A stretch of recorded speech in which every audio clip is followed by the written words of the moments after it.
imagine if producers and distributors and others start engaging in self-censorship. Without free speech, we can't have self-government. These discussions of the boundaries of personal freedom and artistic expression are, I think, the basic aspect of our society.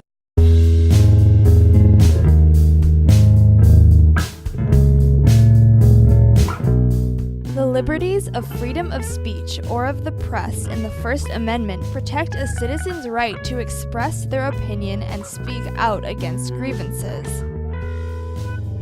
Thus, art, as a means of expression, is protected from censorship under the First Amendment, which is incorporated to the states through the Due Process Clause of the 14th Amendment. As two people involved in the arts, my project partner and I enjoy the liberty we have to say and depict anything that we want in our pieces. It allows us to make work that really impacts people and makes a difference.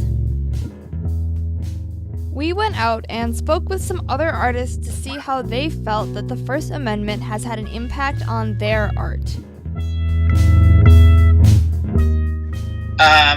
I think overall the main idea from my personal point of view is that having freedom of expression allows you to pursue projects without having any fear of retribution. When students are able to discuss things freely and not feel threatened, I think that helps foster innovation, creativity. The importance of different artists using their artistic voice to express issues that are not only important to them, but also that are being a voice for the voiceless. The First Amendment has allowed for great progress and the creation of some very powerful art. But while the First Amendment protects against censorship of expression directly from the government and from censorship of expression in privacy, censorship in places like public schools are still a debatable gray area where some believe there are times where it is appropriate to censor. For example, my project partner and I attend a public school where we both take art classes. The First Amendment allows us to say and depict really anything through our art, but in a school setting there are some limitations. In my class, I did a painting of 3 figures that is not allowed to be displayed publicly at my school due to graphic subject matter. On the other hand, after receiving a Scholastic Award, the exact same painting is being displayed publicly at the Milwaukee Art Museum. So why can't my piece be displayed at school, but it can at the museum? When should things be censored? It turns out there's a lot of different sides to censorship. We spoke to our art teachers to see when, as state public school employees, they thought censorship would be appropriate. Both of them seem to find age and situation to be defining factors. High school versus an elementary school, there's a lot of, I think everything has to be age appropriate.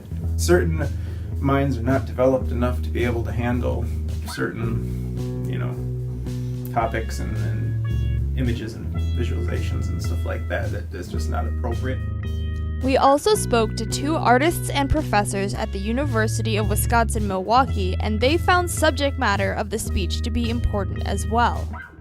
I think incitement to violence, to me, is where I would draw the line. Yeah. What is our campus coming to if we're going to welcome that kind of hate speech? Finally, we spoke to a filmmaker for the perspective of an artist outside of state employment, and he had similar opinions, but also found less of a need for censorship at all.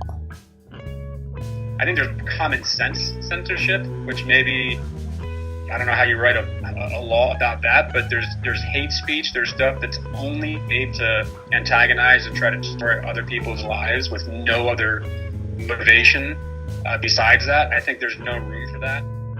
Basically, censorship is situational. It's the reason I wasn't allowed to display my figure paintings at school, but I was allowed to at the museum. If speech in a public school is hateful, inciting violence, or directly disrupting the learning environment, it may be appropriate to limit it. But all in all, the First Amendment is the reason I was able to make my art piece in the first place. The lack of censorship that we enjoy is integral to the creation of powerful expressive art, and that is an important part of society.